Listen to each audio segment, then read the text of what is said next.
sei que é absurdo pensar hoje, mas ter uma nuvem acoplada ao nosso cérebro poderia ser uma solução muito desejada por mim.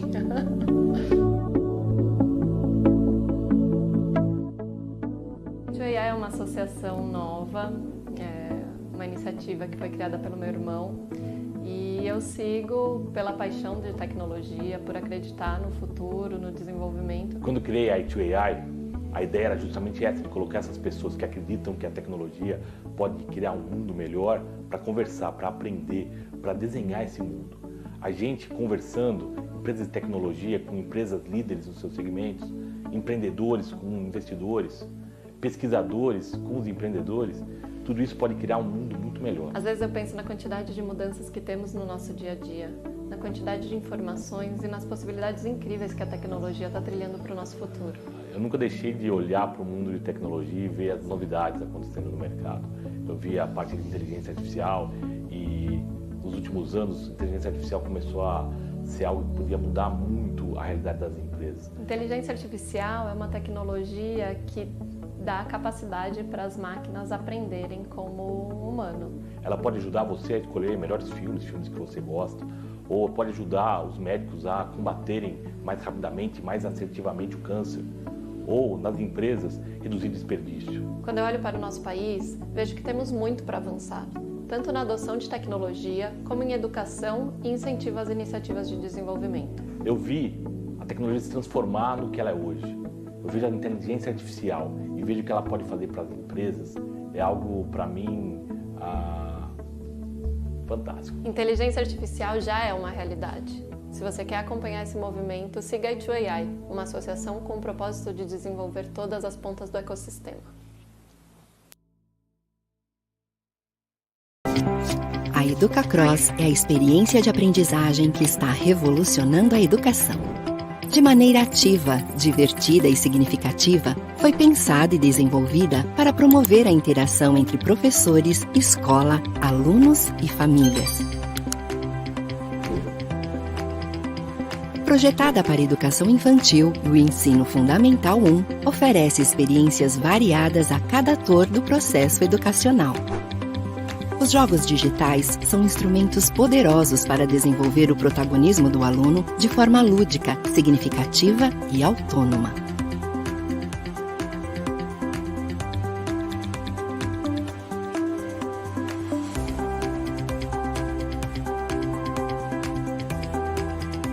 Com tecnologia de ponta e inteligência artificial, cada criança aprende no seu melhor ritmo. A EducaCross é reconhecida e premiada pelas maiores instituições do Brasil e também no exterior. Todos os jogos são mapeados pela BNCC e apresentam orientações pedagógicas. O professor acessa um conjunto de jogos semanais que dialogam com seu material didático ao longo do ano escolar, além de informações sobre o desempenho dos alunos em tempo real e contínuo. O professor também pode criar missões para um aluno, grupo ou para a turma toda. Ah, e dá para escolher se as atividades serão em português ou inglês. Os jogos podem ser aplicados em salas de aula, laboratórios de informática, em casa e em horários alternados para escolas de período integral. É ensinar e aprender de maneira tecnológica em qualquer situação. Nossa fábrica de games não para. São milhares de jogos disponíveis e milhares de vidas impactadas. Por meio da plataforma, os gestores têm uma visão geral, com dados detalhados, relatórios individualizados e suporte exclusivo. As famílias podem interagir, acompanhar o desenvolvimento das crianças e incentivar o aprendizado. A EducaCross possui muitos amigos, parceiros e educalovers, todos juntos por uma educação transformadora. Faça como nossas escolas parceiras em todo o Brasil e transforme o ensino e aprendizagem numa jornada interessante, gamificada, com alunos engajados e motivados.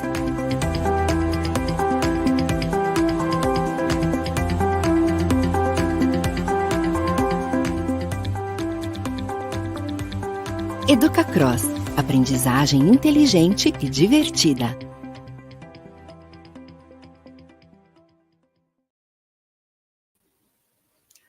Bom dia, pessoal. Tudo bem?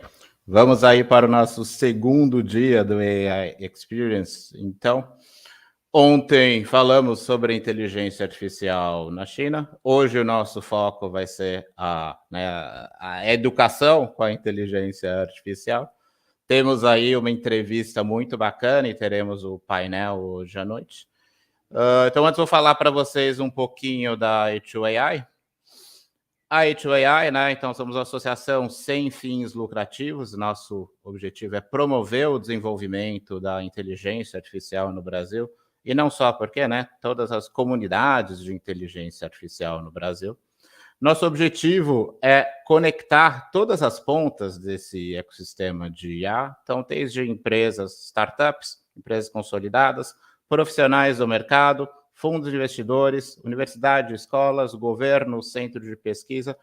Nosso objetivo, nossa missão é, de fato, ser um hub e trazer todas essas pontas juntas para juntos entendermos todas essas novidades, né, esse novo mundo da inteligência artificial.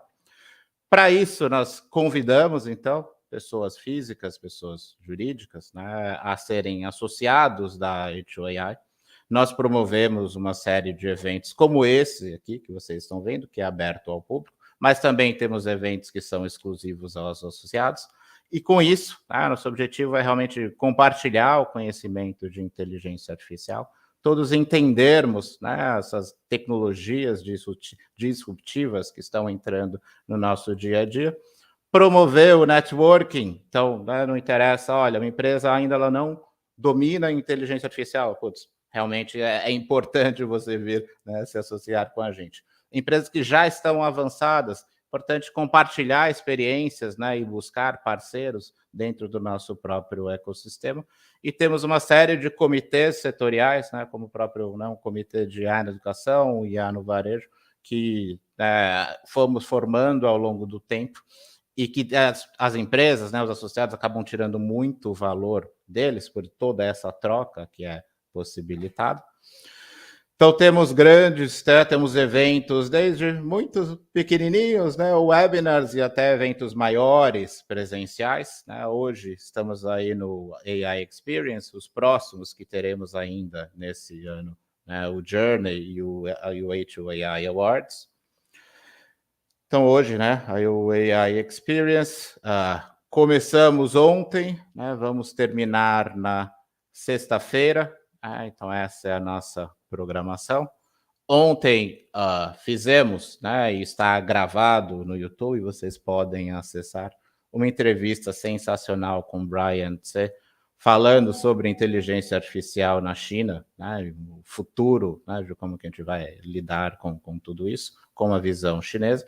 E tivemos depois uma mesa redonda muito, muito interessante, com o Eugênio Garcia, que foi o entrevistador, né, com o Marco Lauria e o André Gualtieri, discutindo a entrevista que aconteceu ali ao meio-dia. Hoje teremos essa mesma dinâmica, então, nosso entrevista, ou tema hoje é IA e o futuro da educação. O nosso entrevistado será o Jordan Mroziak, vai ser entrevistado pela Daniela Jacobitz e o Luiz Fernando Guedes. E mais tarde, novamente, teremos uma mesa redonda com os entrevistadores, a Bárbara Coelho, o Anédio Júnior, o Marco Neves, o Hércules Prado, e eu também devo, né, participar, vou dar meus pitacos lá também. Amanhã falaremos do futuro, né, de IA no futuro no trabalho. Será entrevistado o Gary Bowles, o cofundador da E2AI, o Alexandre Del Rey. Quinta-feira vamos falar sobre ética, com o Domingos Farinho e o Ricardo Leite Raposo, entrevistado pelo Alexandre Zavalha, perdão. E terminamos na sexta-feira, falando de inteligência artificial neurosimbólica, em que falaremos com Luiz Lamb e teremos o Bruno Duarte Gomes como entrevistador. Vamos então para o nosso evento, né? Chega, não ficar com o meu blá blá blá. Vamos então trazer primeiro os nossos entrevistadores. Calma, Dani. Vou trazer nossos entrevistadores, seria a Dani, né? A Daniela Jacobitz, vou chamar de Dani, tá? Já nos conhecemos. Né? Acho que você vai falar um pouquinho, né, da Educacross e também vai apresentar, né, como que vai ser a nossa entrevista hoje, correto? Então vamos lá, Dani. Vamos lá. Olá, obrigada pela presença de vocês. Eu sou a Daniela, vou me apresentar depois em inglês também, e a gente vai falar sobre a aplicada educação, uma pessoa que tem um background um pouco diferente, e eu, olhando tudo o que ele fez, o currículo, ele vai mostrar uma experiência em aula de como um aluno montou um chatbot e era um chatbot sarcástico. E aí ele vai explorar todas as implicações da gente usar o chatbot e como que a gente consegue discernir o que se é verdade e se é mentira. Então, nós vamos falar bastante de AI, Generative AI, e eu fiz algumas perguntas. O meu background é totalmente matemático, mas é importante que a gente consiga mesclar esses dois lados da inteligência artificial, né? Como ela impacta na educação das duas maneiras. Então, nós fizemos algum conjunto de perguntas, mas vamos deixar primeiro ele falar sobre a experiência que ele tem na educação, porque ele tem muitas skills, dentre elas ele é professor também, então acho que vai ser bastante rico. A nossa palestra a nossa entrevista vai ser bastante proveitosa. O professor Luiz Guedes já está aqui. Né? Vamos colocá-lo também. Bem-vindo, professor. Tudo Oi, bem? Turma. Vou muito bem, e vocês como estão? Ótimo. Vamos lá, então, Dani, né? Vocês vão fazer, né, apresentar aí, né, vão dar o contexto da entrevista, e aí, bem, agora o palco é de vocês dois, meio-dia começamos a entrevista, né, com o professor Mroziak. Professor, pode se apresentar um pouquinho, aí eu queria falar como vai ser a dinâmica, claro, para eles ficarem preparados. Claro. Bom dia, Dani, bom dia a todos. É um prazer grande, uma satisfação estar aqui, primeiro com você, Dani, e segundo com o professor e com os colegas também que nos veem e nos ouvem. A ideia hoje é que discutamos os aspectos que estão na fronteira da inteligência artificial generativa, principalmente, no contexto da educação. A educação de crianças, de jovens adultos e de adultos também.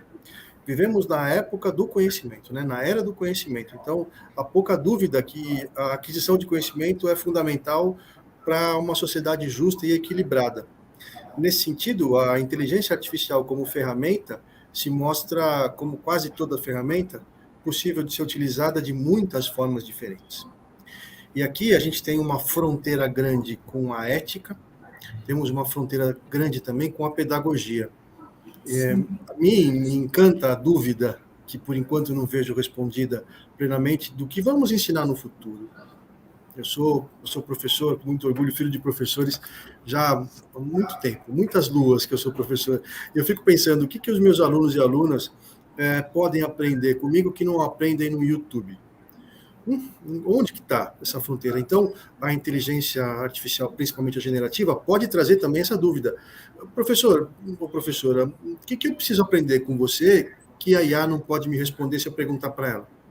Então, tal como uma ferramenta que pode resolver muitos problemas, ela pode também trazer muitos problemas. Então, eu presumo, Dani, que seja uma parte interessante da nossa conversa, explorar com ele, que vem trabalhando nesse sentido já há algum tempo, onde é que está essa fronteira, para onde estão as coisas, e fazer aqui uma reflexão conjunta, que eu presumo que a resposta seja multifacetada, né? São muitas cabeças boas pensando sobre a mesma questão, que certamente vão ajudar a que cheguemos do outro lado, não? Sim, e uma questão que eu acho importante na era do chat fica tudo muito simples, né? O estudo é fácil, fazer trabalho é fácil, preparar uma palestra é fácil. Só que eu acho que o maior desafio é como a gente vai motivar, principalmente as crianças e jovens, a adquirirem conhecimento. o conhecimento lógico, analítico, para eles saberem discernir o que é bom, o que é ruim, até para no futuro eles fazerem as APIs para consumir o chat e tudo mais. Precisa fortalecer a base agora, né? Então, como que a gente vai fazer? Esse é o maior desafio, né? Tem o celular e tem a IA generativa. E aprender é difícil, né? Você está nessa estrada já há algum tempo também para saber, e a professora, aprender é difícil. Aprender presume concentração, esforço, deixar de fazer coisas legais para fazer uma outra coisa legal, que é aprender. Mas a IA, como você falou, torna as coisas mais fáceis, e isso pode ser uma coisa boa, mas pode ser também muito perigoso na medida em que a gente troque a dificuldade do aprendizado pela simplicidade da resposta, sem saber como chegar até ela. Isso é uma coisa, a meu juízo, preocupante. Sim, então a gente vai, o professor tem uma experiência, ele até citou nos trabalhos dele, ele conhece Paulo Freire, ele tem um outro background, um pouco, talvez não tão técnico, sobre programar, fazer código, que é mais o meu background, mas ele tem uma outra visão da aplicação da IA na educação, que eu creio que vai somar muito para essas reflexões que você está levantando. Porque não basta só a pessoa ser um bom técnico, mas ela, como sempre tem, a IA tem bias e tem consequências do cientista não estar antenado às questões raciais, por exemplo. Então, são muitos pontos que a gente tem que explorar hoje. Não é simplesmente ir lá e ensinar a fazer uma continha, ou ensinar uma análise gramatical, vai bem além disso, né, essa questão. Então, é isso. Eu acho que a gente poderia já adicionar. Eu vou fazer assim, vou nos apresentarmos também agora em inglês, porque ele vai participar, então acho que seria mais educado a gente falar novamente, né? E fazer uma rápida, brevíssima introdução da Educacross, já foi feita, mas só para apresentar o Reginaldo e a Érica, e aí convidar ele, deixar ele à vontade para falar, e a gente pode fazer perguntas, separei algumas aqui, já, então, se elas forem oportunas, de acordo com o desenrolar da entrevista, a gente vai fazendo. Pode ser? Perfeito, legal. Professora, perfeito. Então, tá bom. Eu também sou filha de professor e filha de professor que nem você, só sei fazer isso. Então, tá bom. Wagner, eu acho que a gente pode liberar?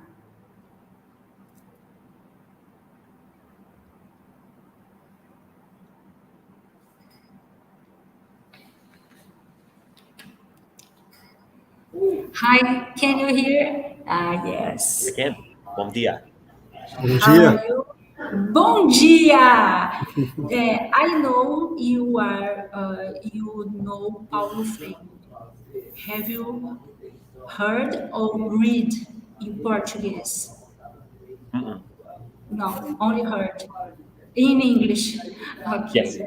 Yes. Okay. So I'm going to introduce you and myself, Dr. Luis, and in few minutes you have the words on for you. Okay.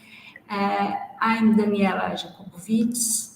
I'm a physicist, and I did my PhD in neural networks applying statistical mechanics. It's a field of physics, plenty of mathematics. So my background is only physics. I'm a scientist. And now I work at data science at Educacross. It's a platform which aims to teach math in Portuguese through the games and some challenges, interactive challenges. It's amazing. And I would like to introduce Dr. Luis. Please introduce yourself. Sure. Hi, Danny. Hi, Professor Jordan. How are you? I'm well, thank you. Wow. It's a pleasure to be here and a pleasure to be with you and Professor Daniela as well. My name is Luis, and I am from Brazil. I've been work and live here almost my entire life. I teach at a business school. I teach innovation management, operations management, and artificial intelligence for executives and for undergrads in business administration as well. My background is on engineering, and I have a PhD in innovation management from University of São Paulo. The plan here today, Dr. Jordan, is to understand how far AI can be helping us teaching and learning and dealing with the problems that as a society we have. And we have plenty of problems to be solved. And my concern, my initial concern, that I would like very much to hear from you, is AI is a tool that can be used in several forms, several different forms.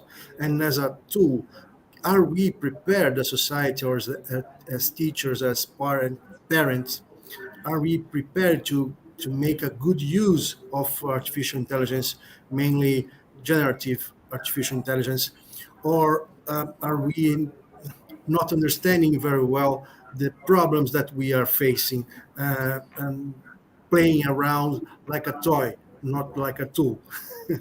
Yeah, good, nice.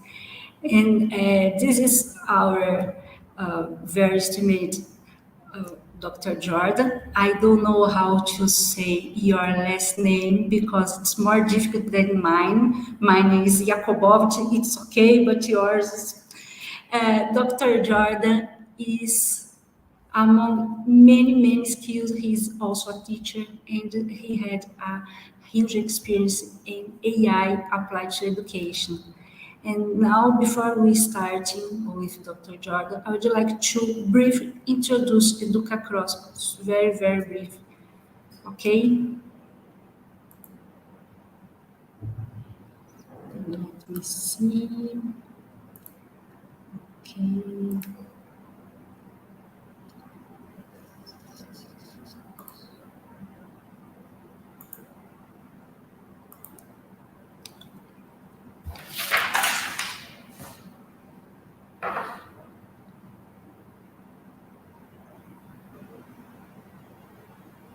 Just a minute. Here in Brazil, it's too hot. I don't know how many degrees are today, but it's like Israel. Okay.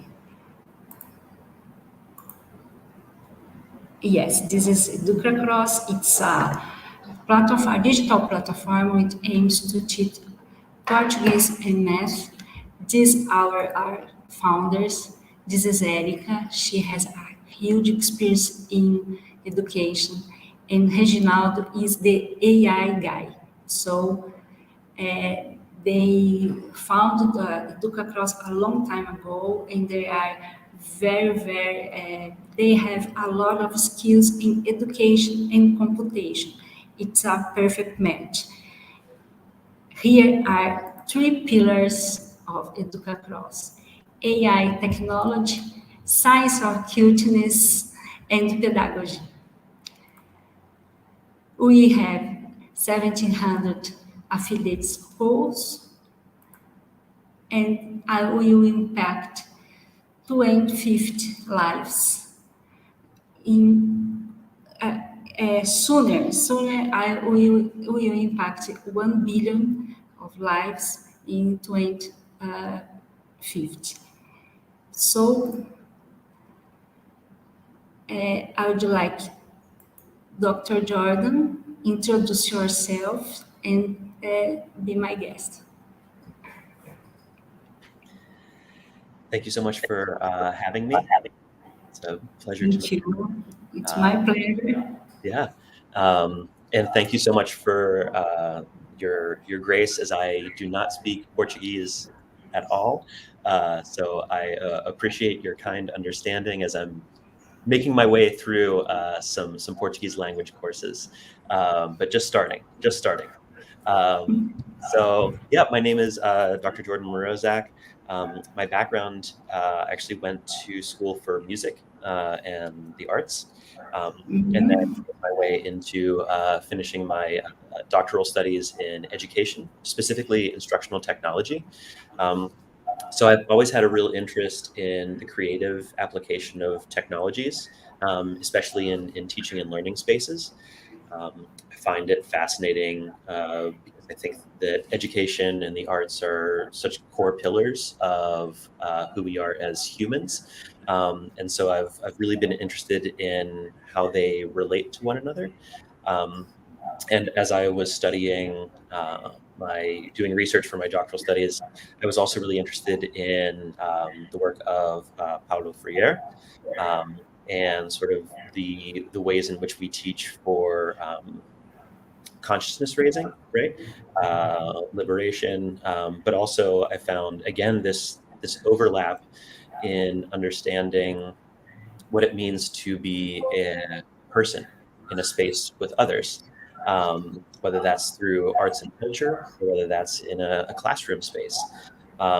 So this idea came to me, and I'm so influenced by many others who have done similar research. But I became really interested not necessarily in teaching music around what notes they are or scales, but in how we teach music through aesthetics. How do we teach curiosity in a classroom, an appreciation for beauty, an application of these things, because music is so deeply a part of our lives, both as human beings and also as educators and scholars in that space. And so I found my way eventually to Carnegie Mellon University, where I currently work, and very much reapplying some of this, but through the lens of computer science. And so I think it's safe to say that I know enough coding and scripting to make mistakes and to be dangerous. But I would never trust myself to build a website or an app or a program. But I was drawn to this idea of what is it again to teach these things, and what's the similarity between teaching code and teaching scales, right? That these are both hard skills that we can teach, right? But also there's a deeper level to what is happening there, that we can use this to understand culture, society. And so with some fantastic collaborators in that space at CMU, a dear friend of mine, Jessica Kaminsky, who was on many projects with me, this idea of what a fluency of technology might be, in a way that we think about a fluency of language, that we can use this thing both to communicate, but also for expression. I've taken that work and sort of continue to evolve that in partnership with Ready AI, where I also do consulting work to think about what does it mean to teach not necessarily just the skills of coding, which are incredibly valuable and deeply important to our society, especially for those who are computer scientists or engineers in that space. But what does it mean to demystify some of that for the general population, right? What does it mean to make it much clearer and simpler for those who are using their phones every day, to understand that there is artificial intelligence here, right? It does not have to be some very obvious machine learning algorithm or neural net for us to approach it. But what does it mean to strip back the layers for everyone, so that we can better understand these things as members of communities? And I think that starts with children very young. And so I've been motivated to think about what does this look like in K through 12 spaces, as well as most recently at CMU, where I taught a artificial intelligence and ethics course for the School of Computer Science. And so what is the humanities approach to teaching some of these things has been a driving factor for me over the past few years. Okay, and music also is mathematics. So the scale, yes. How do you think about this? Because for me, it's only math. And for you, no. How can we teach this? Because we have a generative AI, it's able to do beautiful music. Mm-hmm. So if a boy wants to, like my boys wants to talk guitar, or I don't know why. Yeah. Generative AI does everything. what should I say? No, it's good to learn scales and things like that. How should I do to motivate him? That's a very interesting question. I think that one of the really interesting things for me is, what is creativity? Right? And so we can understand that AI, as Dr. Louise was mentioning earlier, how do we use it as a tool? How do we collaborate alongside of it, right? What are the ways that we can use this thing? And so I think that there is still something incredibly valuable to the act of, and using your example, making music as a person. I'm not a classic pianist. I'm never going to be in a concert hall, but I'll sit down and I'll play a little bit for myself. And I think that there is something very gratifying about that process for us as humans. And also, it's also really great sometimes, when I had a little bit more time in my life, to sit down with something like GarageBand on, my laptop and play alongside of a drum track, right? Yeah, right. And so there's a human element to what we are doing, and it works in collaboration with the tool that we have made. I think it's continually important to remember that there are human practices that are incredibly vital to us as people living in society, that carry on traditions, that also are meaning making. And so those are critical for me to recall, and also to encourage other people to explore. Yeah, and you see, if I may, Danny, you see, creativity is up to, I don't know, 1 year ago, something that is only for humans, right? And it seems that today, not anymore. So it depends on, and I am with you, what's the definition of creativity?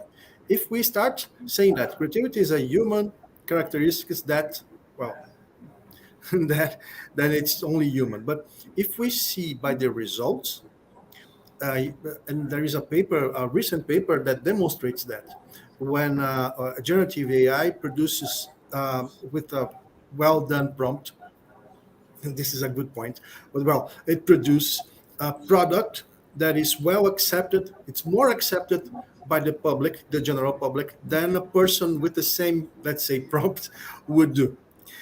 And it's in the beginning of understanding how it works, but it seems that GPT-4, for now, I can imagine 10 years from now, but GPT-4 is already creative enough to pass as a human. So, and this leads us to a question, and I would love to hear from you on this perspective. What is creativity, and how the a machine can be creative, or a machine can help us to be more creative? Creativity is a mysterious thing, right? I think that throughout human history, there are various definitions that people would have, and up until, I'd say, relatively recently, it's also been thought of as this thing that is inspiration based, right? The muses visit us or something like that. But when you talk to people who are artists, it's also the habit, right? It's creating habits around what creativity is and can be. So I do think that it is important to remember that ChatGPT is creative, but it is creative insofar as we have given it the tools to be creative, right? It is, as are all artificial intelligence, I will say, generally speaking, it's fed by data, right? It is fed by enormous amounts of information. The information that we have fed it is human creativity. And so it's capable of reproducing those things in startling and really exciting ways. But in the same way, and perhaps coming back to the Daniela example, the thing that it makes is simply a starting point, right? It is not the end goal in my mind. And I don't know that we're in a place right now where we would take the output of Dolly, Midjourney, or some other creative AI tool and say that this is the end of it. I think that for many people, and an important thing to remember is that, it can be a fantastic way to spark that inspiration. but it's what we move. It's how we move that forward that is really vital to how we continue to shape the tool. And also, I know that we're only in the starting points of this radical, revolution of AI, and there's this incredible concern of what happens when AI is fed by AI output. Right, we're in a fortunate point in some ways right now. I'll put that in quotes or say it somewhat sarcastically, that AI is being fed by, millennia of what we've digitized on the internet. But what happens? Do we face hitting a wall at this point in time where AI is going to be increasingly fed by the things that it has created? And we don't quite know how that's going to impact the models. And certainly we don't know how it's going to impact how humans relate to those models. So it's a very interesting question. Yes, and I saw you have amazing experience with your students. At least one, he produced a chatbot Veracruz too, and Yeah. I would like to introduce, if it's possible, because a chat GPT is so polite. He's all the time, sorry, Daniela, I make my mistakes. Please be my okay, but that chatbot was so hostile. So I'd like you introduce and talk about, please. Yeah, so the course that I taught, AI and Ethics, last year was really taking, it used creativity as a lens. So really asking students to think about what creativity is, what art is. And for many computer science students, mechanical engineering, that's not a question that is often front and center for them, right? So it was really interesting opportunity. So the final project of the class that I taught had students form an art collective with 3 or 4 of the other members of the class. And in the art collective, they were asked to design an exhibition where each member created a personally crafted art object that had to make use of artificial intelligence.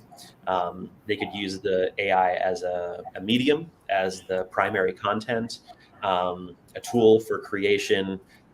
They were encouraged to be creative as possible. And so the one example that you're referencing, I would say the vast majority of the projects were really interesting explorations of AI and creativity. But I had a student, Prithu, who did a coding of an aggressive chatbot. What might it look like for a chatbot to not respond in the way that we come to understand many of the current models and around politeness and things like that. So it was really interesting to think about how we interact with technology in that way. Yeah, it was amazing. Please. Yeah, and this opens a question on how chatbots or other artificial intelligence that come to talk to us must behave. If it's like a robot or like a human. It has a bad day, a bad hair day. Like I'm not feeling well. Well, Alexa, what's the temperature? I don't know. Ask Google. So this is a question. What do you think? Do you think that it leads us the way it should be to a more human and imprecise, if the word is adequate, or just polite and precise and etc. And I don't know, more robot than human? Yeah, and I think that comes to a point that is really important to make, is that, in my opinion, any technology is bestowed with the values of the society or the individual who creates it, right? And so when we talk about interacting with chatbots, who draws the line with regard to what is offensive language or inappropriate language, right? Like that line that we create is in many ways made by people, right? And so that changes from place to place, society to society. And that's a question that we have to grapple with regard to how we create these spaces that are accessible, that are safe. And yet we also acknowledge the importance of being able to ask complex questions of these things. I don't know that we're in the best place right now to think about asking complex questions to these technologies, because I think we have not really, as a society, as a technology community, I don't know that the most important question has been around grappling with what that line is. Oftentimes the thing that leads the conversation is, how do we monetize this? Right, and that is one of many important questions, right? If depending on the society that you're in, but also we really need to consider the ways in which the technology that we make may actively cause harm, right? We shouldn't confuse a thing that has intelligence with a thing that has ethics, right? We as people are grown in societies, and we're grown by families, caretakers, communities that bestow us with some kind of knowledge of like what is right, what is wrong. And just because a chatbot is able to answer a specific kind of question does not mean that it would be the best indicator of asking it questions of what is right and what is wrong. So I think we as educators, which is what I'm really interested in, is how do we help learners draw that line? How do we help learners who might be 5, 6, 7 years old, when they talk to Alexa or Siri or whatever that device is, they're not talking to a real person, right? Although they may, developmentally speaking, there might be that perception that, well, mom or grandma or grandpa can answer this question, and so can Siri. Maybe they're the same, but if you ask the Alexa on my desk what color pants I have on today, it's not going to know that question, right? And that is a very simple explanation, but I think that it goes for very large questions as well about like, I have this situation with someone, how do I act? I don't think that we're in a place where chatbots have really been mindfully created in such a way that we should confuse intelligence or conflate intelligence and ethics. Even though we are developing relationships with them. And this is so disturbing, in my opinion, so disturbing. You are developing a relationship with a refrigerator, oh boy. We know that the relationship with people are not that easy. Yeah, change from person to person, but it can be challenging. So we go for a machine when we can turn it off if the machine doesn't work like we want them to work. So, and this put us in a position that we are being manipulated eventually. Probably, I would say, with an economic benefit in mind from the developer, because the developer is a company by the end of the day, of course, and as a company, of course. So even though if it was from the government, I don't know where would he lead us. Maybe we have that example in some countries, but anyway, this is another discussion. But if there is an economic, like social networks that we had learned from the recent past, that they are not that straightforward as we think they would be. So this tool is much more powerful than a social network. They can speak with Jordan, with Danny, with Luis, and they know each of us differently and can approach us in a different way as well. Yeah, and again, that the background of the thing is, generally speaking, driven by an economic force, right? Yeah. And so this is why demystifying the technology becomes so important. I don't think that we would have had this conversation in the same way 10 years ago, but everyone was using things like Facebook and Twitter at that point in time, and it was a free service. But we've come to understand that when the service is free, odds are pretty good that you are the product, right? Your data is the product in that situation. Your attention. And that's why I think that when we talk about education, and we talk about learning with technology or for technology, it's so important that we move the conversation away from exclusively being about coding, exclusively being about building, right? Like there, again, I come back to it. There's a place for that. I'm not trying to demonize it or to say that we don't need it. but we do need a technological fluency and a fluency of artificial intelligence for everyone to be able to navigate these. But nowadays, I'm sorry, yes, no. Nowadays, still have many people who doesn't know anything about AI. How can we educate? Sometimes it's very old people a guy who works at the bakery near my building. What AI is? What should I tell him? I don't know how to explain. He doesn't know about Alexa. He has a cell phone, but he doesn't know anything about AI. What do you do? I work at AI. Oh, what is this? I can't believe nowadays. And how can we educate people about what AI is, what it means, what it can do? I think one of the biggest things for me that this comes back to, and maybe it's my arts and humanities background, but I think that we need to understand that education and learning don't just happen in school, right? I think there's a foundational element to me that is deeply important about being a person in community with others. So the conversations that, this is not school. The conversations that we're having now, this is not formal education. I think that for so long, sometimes we've confused that once you graduate, that is where we stop, right? That's the end of what learning is. So I think that there's an incredible value to these community spaces, cafes, libraries, museums, right? As like places of gathering where some of these conversations can happen in very normal ways, right? We don't need someone at the front of a classroom lecturing, right? We're simply trying to have conversations.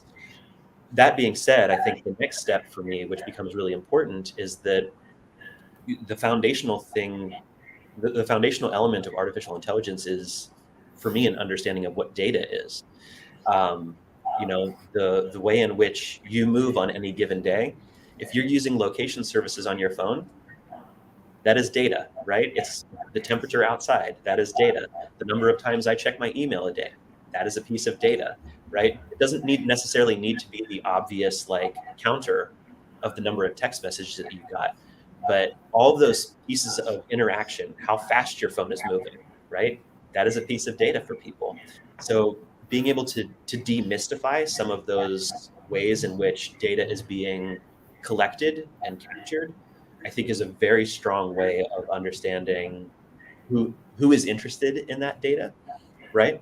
What does that data mean to them, and how might they use that data in a way that helps you, right? We're not trying to suggest that everything is evil, right, or bad, but there is a way in which, emergency services on my phone, it's a great idea, right? It's a great service to be able to come find me if there's an emergency. But there's also a way in which I don't know that I want the path that I walk every day to be shared with everyone all the time. So I think it is understanding what the data is, where it's going, and how do you take control of the things that you can take control of. And in this sense, do you think is it possible to teach ethics to an algorithm? That's a great question. I think it's possible. In some ways, we've already taught all these algorithms to have some kind of ethic, right? In many ways, whenever you use Google, and the first search results are always the ads, right, or the sponsored ones. That's an ethic. It's just built upon money, right? So I think that as we develop more comprehensive algorithms and larger models, that is a question that we're going to have to find an answer to. And the pedagogy side of it for me, and the philosophy side of it is whose ethic, right? How do we build a shared ethics of AI in the same way that we try to have the United Nations human rights, right? Like, what are the things that we universally believe about who we are as human beings? And if we're going to treat these artificial intelligence models and chatbots and things like that as people, how do we do that well? That's a big question. Yeah, not only to human. If we set the boundaries around humans, it will be a huge challenge. But we have the environment as well, and the other living beings around us, and our dear ones that are not with us anymore. So the question keeps going and going and going. And I always think about Isaac Asimov three principles. Yes. If we can reach and agree with the general and large principles, maybe this is a path, this is a way. Because if we are going to set any rule of behavior and engagement with the humans and other living beings, it will be so hard to factor all these rules inside an algorithm that, so maybe the general rules are the way. What do you think? I mean, they're great starting points, right? And they're, as a piece of science fiction, right? It was like incredibly prescient, right? To think into the future and try to understand this in many ways like an Occam's razor approach, right? What is the simplest way to provide for our safety? And I'll match. I am a quote person in my life. All my friends will probably complain that like I give quotes all the time, but I also love. There's a I think it's Arthur C. Clarke who said that any sufficiently advanced technology is indistinguishable from magic. We need to educate people so that Siri, the ones that we have now, are not magic, let alone the things that we are going to develop in the very near term, right? We need to be able to create an understanding so that everyone can speak this language because it impacts them every day, right? To Danny's point earlier, the baker down the street may not think that they're interacting with AI, but if they go through a red light, maybe there's a camera, right? The way in which there's facial recognition, right? These things permeate our society in such a way that it is incredibly important that we start to create this shared language so that we can create those shared rules. But, I'm also mindful of the fact that we're something that I think is really important is that we're fighting two battles at the same time. One is this question of like what constitutes an AI, right? In this way that like, what happens if the AI hurts someone, right? Coming back to those rules.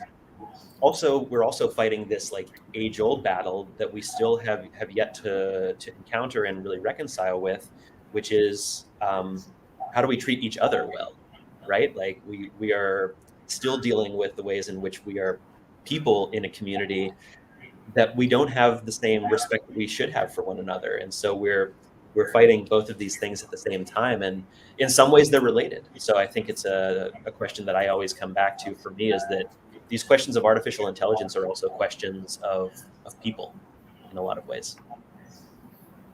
Yeah. And this is maybe why we have a lot of us, sorry, are afraid of the advance of artificial intelligence. We are afraid of these intelligence, by the way, is hearing us, come to realize that humans are the problem, and then kaboom. So deep inside, we know that we are the problem, right?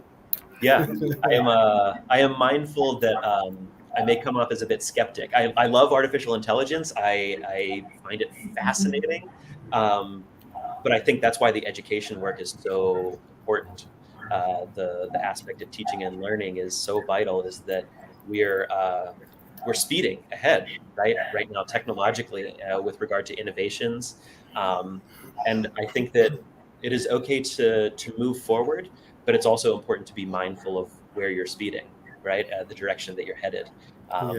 So the way we do that, I think one of the ways we do that is by creating these spaces in formal education, in the classroom, in informal education spaces, start working through these conversations. It's fun to have students build facial recognition models, but it's also important for, once they develop that understanding, to have a conversation about how are those models used, and how do we use them well for the benefit of everyone. Those are, I think, equally important questions for me. Okay, let's come back a little bit to apply AI in education. I have one question about, I need to read. It's someone sent me this question. It's generative AI generates content and may not adapt learning pathways. What do you think about the benefits of generative AI for the adaptive learning? It's an interesting question. I think I come at it from a couple different ways. Okay. One is to say that I think one of the earliest explorations that I did about generative AI was having it teach me about what it does. So if you ask sort of a large language model to explain something like neural nets, it will give you an explanation, but it's also really great at responding to that. So what I did after that was created a prompt that said, explain this to me as if I was a third grader or a fifth grader. It will scale, right? It will do a really good job of sort of like scaling that content or scaffolding that content in a way that you can create these adaptive learning experiences for someone where, whether that's a definition, whether that's a math problem, you can ask it to sort of break these things apart in a way that, I don't know this word. Can you explain this to me? And it will provide that sense of adaptability in those situations, which I think is really, really vital. And as an educator, I can imagine in a classroom of 20, 30, 40, 50 students, however big your classroom is, instead of having to walk around and individually diagnose where an individual learner might be for that particular problem, having them understand, right, working with the classroom as a way to think about metacognition, right? Where are you confused, right? Write down your question for me. Can you ask Claude or ChatGPT or something to help you work through that? Did that help, right? I think that there's these adaptive opportunities that takes a bit of the weight off of the teacher in a way that we can create these really specific learning scenarios for individual students along the way. Supervised learning. Yeah. Teacher and a chat. Yeah. Yes. It's good. It's a good scenario. Yeah. So I have many questions. Please, Dr. Luis, ask one. Oh, I have to. One of the points, Dr. Jordan, is that my fellow colleagues, professors, are very busy people, mainly here in Brazil. I don't know in US, but I guess they are too. So we teach the same thing for many years, and we are, use it to have one pace and one set of materials and a way of grading people, grading students, and deal with them. Now you guys come up with this AI thing, and I have to change everything. Tell me, at what time can I do that? So the problem is not only for the students to accept and adopt this new technology, I guess, on my starting point of a reflection, but also as teachers, how can we find not the cognitive space, but the time and energy to revise our material, our teaching material and strategy, etc.? Yeah, I think this question of pedagogy and how we teach is something I'm super nerdy about. It's really interesting to me, and I love it. I think one of the questions I come back to for me is when we talk about what we were teaching before, I think there are, I come back to the Bloom's taxonomy, right? Or something along those lines where we're talking about, like, are we talking about fact recollection, right? Are we teaching knowledge and bits of things, which is important and vital? Or are we moving up that sort of scale a little bit and thinking about how students analyze something or evaluate or even create something unique? Now, clearly, AI chatbots have made all of that much simpler in many ways. But I think that one of the things that we can still come back to, which becomes important, if not a bit, how we need to think about how we time it, is teaching the actual process of learning, right? Teaching the actual process of, what if instead of a take-home essay, we take 30 minutes in class and you write me right now 2 or 3 paragraphs, right? We're in this space together, right? There is a time-bound element to it. But also I'm witnessing the act of creation in this moment as an educator to a student. I can be there to answer questions. I can be there to monitor process and progress. I think taking a step back from and I'm not saying that this is something that many educators do or have done, but what's the difference between writing a paper versus filling out a multiple choice test, right? There's a difference in how that information is collected and evaluated and the kinds of information that I can collect, right? I'm asking the student to do 2 very different things in that situation. I think that if we just understand Chat GPT or generative AI in the same way that it's an evolution of a tool, right? I think it's important to frame it that way. I recall, I'll date myself a little bit and say that I recall back when I was in high school, things like Google and Wikipedia emerging. And I, going back through my research, I know that teachers may have had a very similar reaction at that point in time, right? What happens when all this information, if a student can just Google, the capital of Brazil, right? Instead of having to remember it, well, now I have to change what I'm doing in the classroom. I think that's true, but I don't know that change is necessarily bad. I just think it means that we need to remember that as educators, we are designers of learning. We are creative in that way. And so it's not fun to go back and have to change years of materials. It's not fun to have to recreate the wheel in some ways, but I do think it's important for us to remember that we're always stewards of knowledge of the moment, right? And we need to respond to the moment that we are teaching inside of and meet the students where they are. So. Yeah, that's an excellent point. And I couldn't agree more. But I keep the problem of energy and time, because we don't have time to do anything else. And now we have to change our material. So this is a mutual effort. It's not only the teachers that have to carry this weight. Maybe the coordination and the school itself may help us, as a teacher, I'm speaking as a teacher, to go to this next step.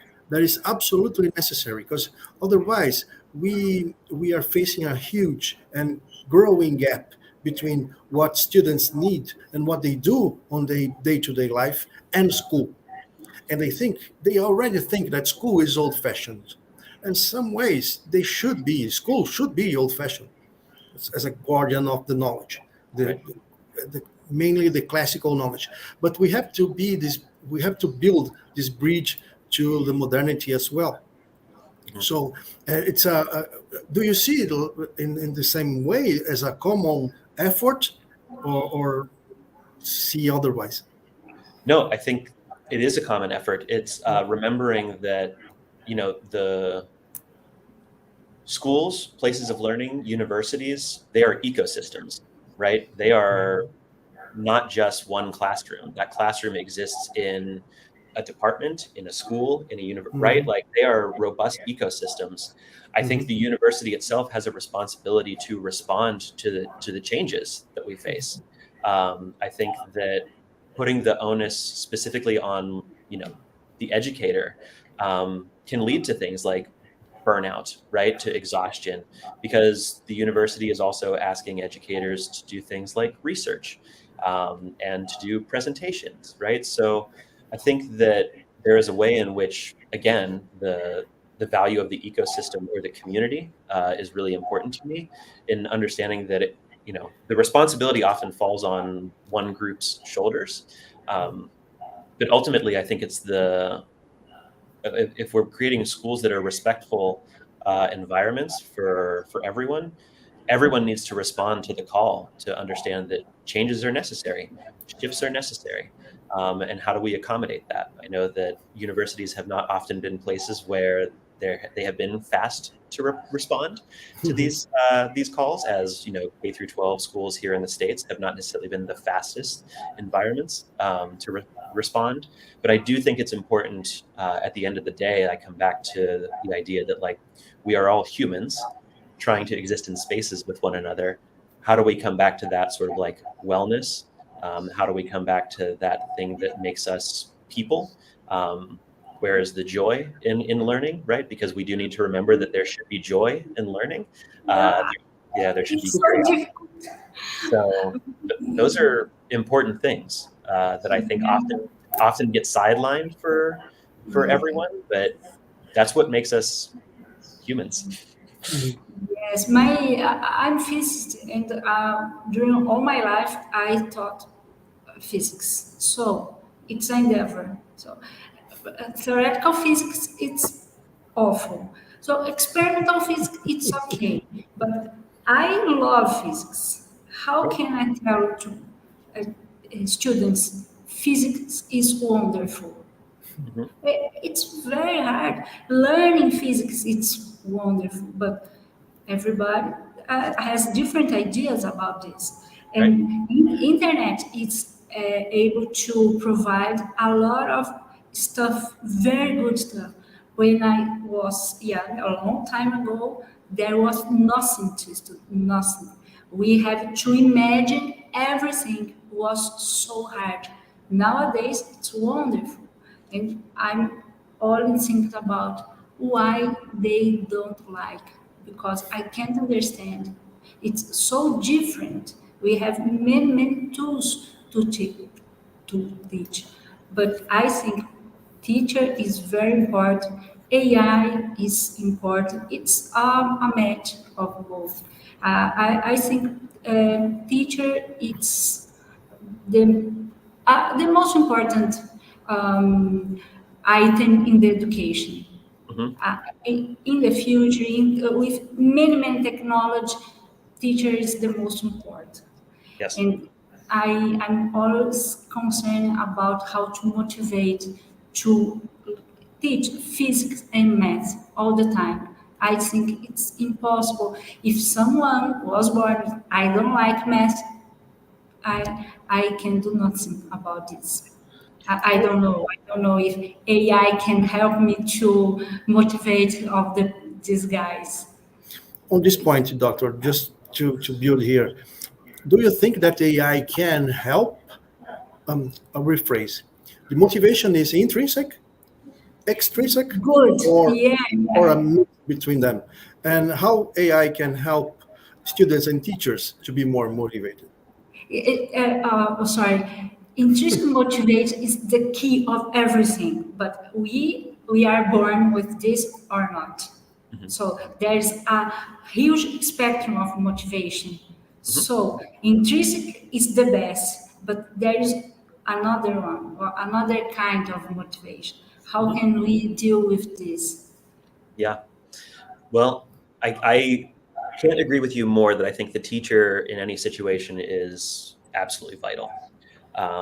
It's the most critical element in shaping the experience of what a student understands about the content. Something that I think is really important that we've kind of touched upon is that if you ask ChatGPT to show you joy, it can't do that, right? So, there's something that in the research that's called the apprenticeship of observation. We are constantly learning, content, again, coming back to that Freirean conception, is the content is not just the words that come out of my mouth, right? Or the words on a page. It is how that knowledge and that space is enacted, right? it is the room, it is the way in which the teacher is approaching the content. And so if we can help teach math by demonstrating joy, demonstrating curiosity, right? I mean, that's what we're trying to instill, in regardless of discipline. In many ways, we're trying to instill a sense of curiosity, regardless of what X is, right? Whether that's intro to business, intro to physics, intro to music, right? We want there to be some element of, I'm interested in this, right? Or what's next, right? We want there to be this kind of like conjuring, or this bringing out of what the student is actually motivated by. And so I think that is something that an educator is uniquely situated to do. And I think so often, the traditional model of teaching and learning had a teacher up front who in many ways felt like they had to be omniscient, right? That they had to know everything. But I think it's actually much more valuable for a teacher to acknowledge what they don't know, to demonstrate that they're still curious, right? That like there are still things that they're exploring, because I think that shows to the student that like, one, this is a lifelong process, right? There is not some magic point where you get your MBA, your PhD, or whatever the degree is, and you walk away. And so I think the way that we demonstrate some of that as humans is really important as educators, because that is never a demonstration, shouldn't say never, but that is not currently a demonstration that we can get from any AI, no matter how advanced it is currently. Okay. Yeah, and when the system knows each of us very well, they can provide us. I mean, the system, as the algorithm as an entity, can provide us with interests that are very, I don't know how to say that, but very strict to our interests. And this is a common goal, I guess. And but it comes with a problem, as always. That is, to do that, I need more information from you, and more and more and more and more, just to know you better, just to serve you better. And this is a tricky question for those who want to profit from us, to make a huge, huge profit from our data and our feelings and our behaviors and our et cetera, et cetera. So this boundary, it's not set, I guess, in our society. We are still learning where to put the line, where to draw a line to say, oh, this is enough for you to know me, to provide me a better service. And so we are learning how to do that. Mm-hmm. Yes. Yeah. And that line is constantly being drawn and constantly being pushed against too, right? Yeah. The way in which it demands more knowledge. The questions are, in service of what, or in service of who? Is it about is it about doing something better for me as a user? Or is it about feeding something else down the line that actually doesn't have any impact on me?